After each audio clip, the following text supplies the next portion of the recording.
मेष रास ह्या आठवड्यात मेष राशीच्या जातकांसाठी ग्रहांची स्थिती गतिशीलतेने भरलेली असून मंगळ तुमचा राशीस्वामी सप्तम भावातून प्रवास करतोय आणि त्याचा प्रभाव तुमच्या वैवाहिक संबंधांवर आणि सार्वजनिक वर्तनावर अधिक जाणवेल।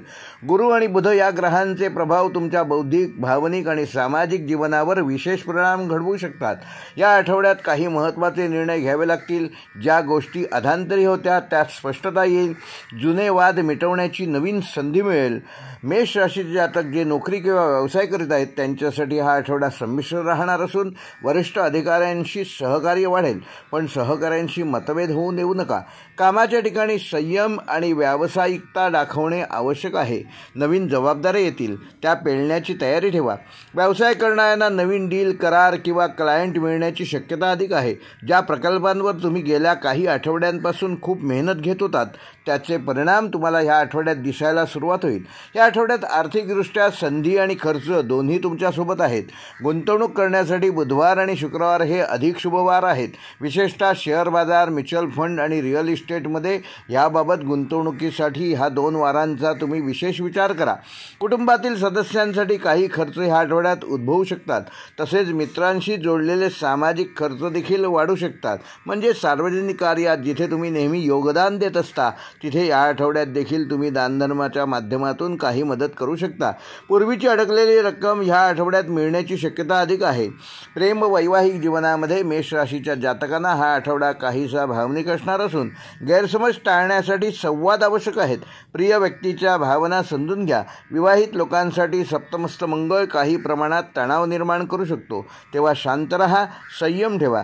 जोडीदाराशी तावातावाने न वागता शांततेने निर्णय घ्या। कौटुंबिक जीवनामध्ये घरातील मोठ्यांविषयी या आठवड्यात तुम्हाला चिंता वाटू शकते, त्याबाबत कुटुंबियांशी योग्य विचारविनिमय करा।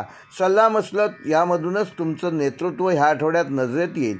एखाद्या कौटुंबिक समारंभ किंवा धार्मिक कार्याच्या ठिकाणी तुमचा सहभाग वाढू शकतो। वडीलधाऱ्यांच्या तब्येतीकडे विशेष लक्ष द्या। भावंडांशी संबंध अधिक चांगले होतील, विशेषतः बहिणीकडून सहकार्य मिळेल। आरोग्य व मानसिकदृष्ट्या मेष राशीच्या जातकांना ह्या आठवड्यात थोडं मानसिक ताणतणाव जाणवू शकतो। विशेषतः 1 आणि 2 जुलै रोजी डोकेदुखी, थकवा, अस्वस्थता अशा लक्षणांवर दुर्लक्ष करू नका। शारीरिक आरोग्यासाठी प्रातःकाळी हलका व्यायाम करा। रिकाम्या पोटी जलपान व ध्यान उपयुक्त ठरेल। आहारात उष्णता कमी करणारे पदार्थ घ्या।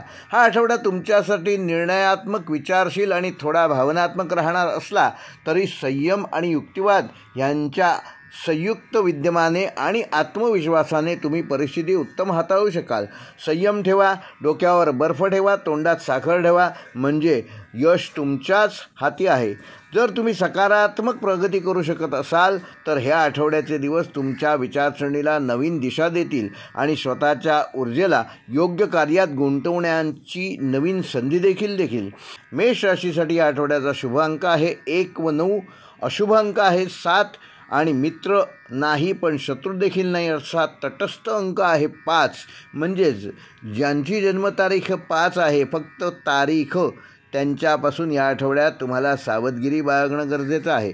मेष राशीसाठी आठवड्याचा शुभ रंग आहे लाल व नारिंगी, अशुभ रंग आहे राखाडी व काळसर निळा आणि शुभवार आहेत मंगळवार व शुक्रवार। मेष राशीसाठी या आठवड्यातल्या शुभ दिनांक आहेत 30 जून व 2 जुलै।